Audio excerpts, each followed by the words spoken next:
हम लोग संयुक्त पिछड़ा वर्ग मोर्चा जबलपुर के आह्वान पर विभिन्न सामाजिक संगठन, बौद्ध महासभा, अवाक्स, अखिल भारतीय ओबीसी महासभा, तमाम संगठन जो मिलके आज यूजीसी के समर्थन में यहाँ इकट्ठे हुए हैं कि यूजीसी का जो कानून है वो तत्काल लागू हो और जो देश की सबसे बड़ी आबादी है और सबसे बड़ी ऊर्जा है युवाओं की, वो विश्वविद्यालय में जाके अपनी शिक्षा ग्रहण करे। भेदभावपूर्ण जो तरीके से वहाँ पे व्यवहार होता है उसको रोकने का काम हो और जो यूजीसी का कानून है उसको तत्काल प्रभाव से लागू होने का काम होना चाहिए। ये हम केंद्र सरकार से मांग करते हैं और ये मांग करते हैं कि हमारे जो बच्चे हैं ओबीसी के, उनको सुरक्षा प्रदान की जाए। राम रतन यादव, संयुक्त पिछड़ा वर्ग मोर्चा, जबलपुर।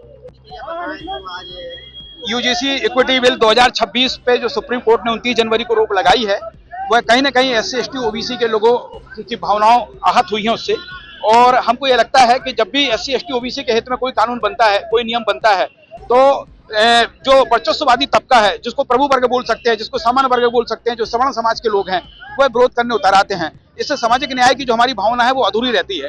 और हम चाहते हैं कि यूजीसी इक्विटी बिल को लागू करने के लिए पार्लियामेंट का सत्र बुलाया जाए। और हमने इसीलिए आज संयुक्त पिछड़ा वर्ग मोर्चा, आदिवासी बहुजन अधिकार कल्याण संघ, अखिल भारतीय समता सैनिक दल, भारतीय बौद्ध महासभा, एससी एसटी ओबीसी संगठनों की तरफ से ज्ञापन सौंपा है महामहिम राष्ट्रपति और प्रधानमंत्री जी को कलेक्टर जबलपुर के माध्यम से। और हमने मांग की है कि ये जो है पार्लियामेंट का सत्र बुला के जिस तरीके से 2 अप्रैल 2018 को आपने जो है एससी एसटी एक्ट को लेके सत्र बुला के सुप्रीम कोर्ट के जस्टिस यूयू ललित और जस्टिस गोयल के आदेश को आपने पलटा था, उसी तरीके से चीफ जस्टिस के आदेश को भी वापस लिया जाए। जस्टिस जयमाला बागची और जस्टिस सूर्यकांत शर्मा का जो आदेश है वो स्वीकार नहीं है एससी एसटी ओबीसी के समाज के लोगों को। क्यों? क्योंकि हमारे बच्चे आत्महत्याएं कर रहे हैं विश्वविद्यालयों में, हमारे बच्चे मर रहे हैं, हमारे बच्चों का ड्रॉप आउट रेट घट रहा है। 118.4% अत्याचार उत्पीड़न की घटनाएं हैं जो आंकड़े सुप्रीम कोर्ट में प्रस्तुत किए गए हैं और ये आंकड़े जो है भारत सरकार ने पेश किए हैं। इन आंकड़ों के बाद भी यदि आपको लग रहा है कि इससे जो है झूठे मुकदमे होंगे, जो है वातावरण वैमनस्यतापूर्ण होगा,